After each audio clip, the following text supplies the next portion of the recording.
Assalamualaikum viewers, I am Fahadrin, lecturer in chemistry. Like and share my videos and subscribe to my channel College Chemistry with Fahad.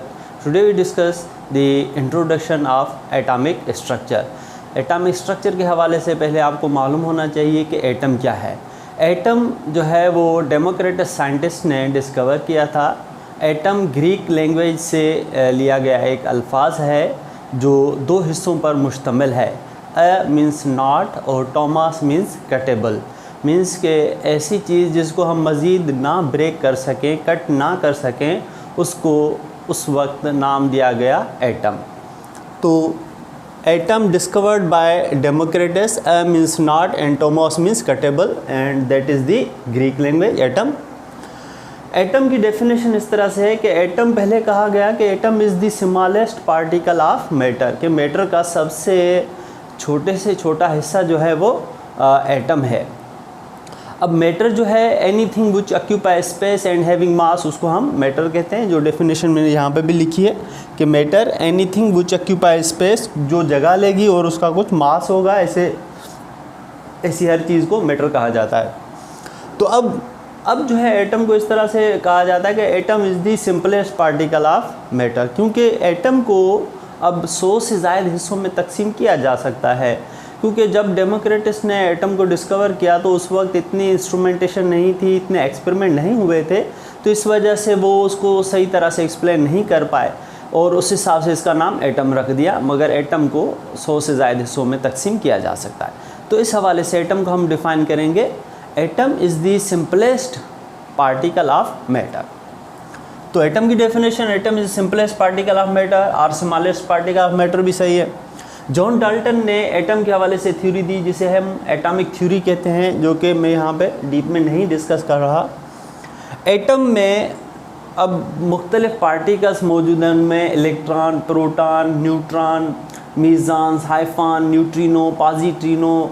तो इस तरह से ये उसके सब atomic particle कहे जाते हैं कि एटम के जो हिस्से होते हैं उनको हम सब एटॉमिक पार्टिकल कहते हैं। तो atom consist of many particles like electron, proton, neutron, positrino, neutrino, mesons, hyperons and etcetera.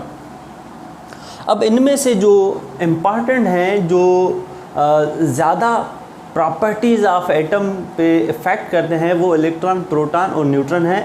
तो जिसको हम कहते हैं कि ये मेजर सब एटॉमिक पार्टिकल्स हैं, जो इलेक्ट्रॉन, प्रोटॉन और न्यूट्रॉन हैं।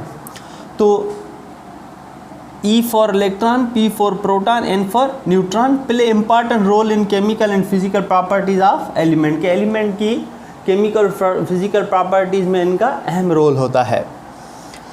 अब ये एक एटम का स्ट्रक्चर है। कोई भी एटम होगा उसका सेंटर होगा जिसे हम कहते हैं न्यूक्लियस। अब न्यूक्लियस के अंदर जो मेजर दो सब एटॉमिक पार्टिकल हैं, P और N, P for proton, N for neutron. तो ये सब एटॉमिक पार्टिकल इस एटम के सेंटर में होते हैं जिसे हम कहते हैं न्यूक्लियस।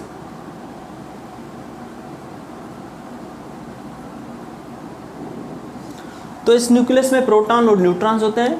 ये याद रखिए कि प्रोटॉन पे पॉजिटिव चार्ज, न्यूट्रॉन पे कोई भी चार्ज नहीं, न्यूट्रल होते हैं, और इलेक्ट्रॉन पे नेगेटिव चार्ज होता है।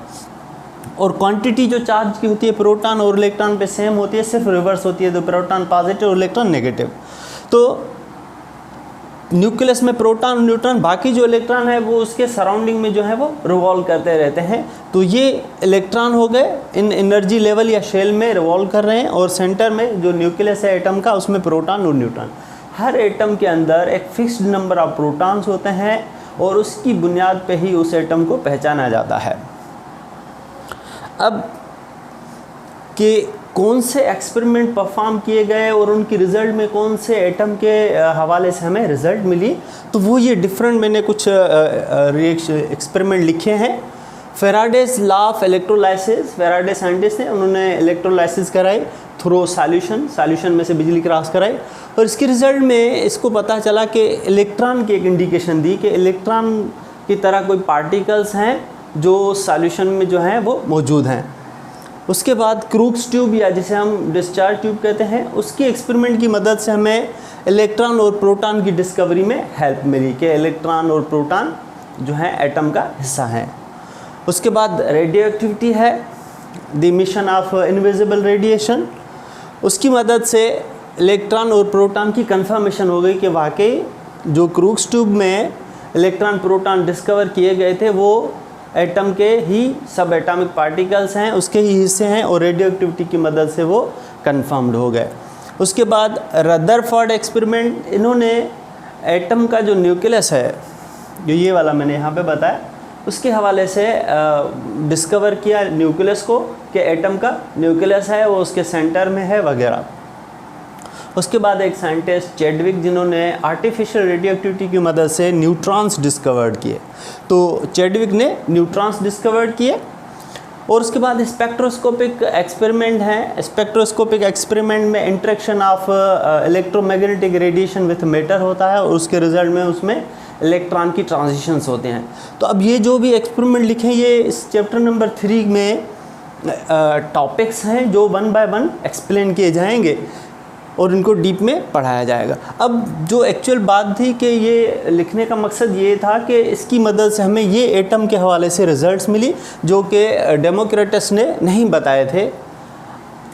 फेराडे ने इंडिकेशन ऑफ इलेक्ट्रॉन दे दिए और क्रूक्स ने इलेक्ट्रॉन और प्रोटॉन की डिस्कवरी और रेडियो एक्टिविटी ने इलेक्ट्रॉन और प्रोटॉन की कंफर्मेशन कराई। रदरफोर्ड ने न्यूक्लियस डिस्कवर किया और चैडविक ने न्यूट्रॉन और स्पेक्ट्रोस्कोपिक की मदद से एनर्जी लेवल और सब एनर्जी लेवल ऑफ एटम, जैसे ये शेल है या एटम की इलेक्ट्रॉनिक कॉन्फ़िगरेशन। तो ये थोड़ा बेसिक इंट्रोडक्शन था चैप्टर नंबर 3 का। आई होप आपको मेरा लेक्चर पसंद आया होगा। मेरे वीडियोस को ज़्यादा से ज़्यादा शेयर करें, लाइक करें और मेरे चैनल को सब्सक्राइब करें, कॉलेज केमिस्ट्री विद फहद। और अपने कमेंट्स ज़रूर लिखें और जो क्वेश्चंस हों वो भी आप जो है कमेंट्स में लिखें, मैं इंशाल्लाह ज़रूर रिप्लाई करूँगा। अल्लाह हाफ़िज़।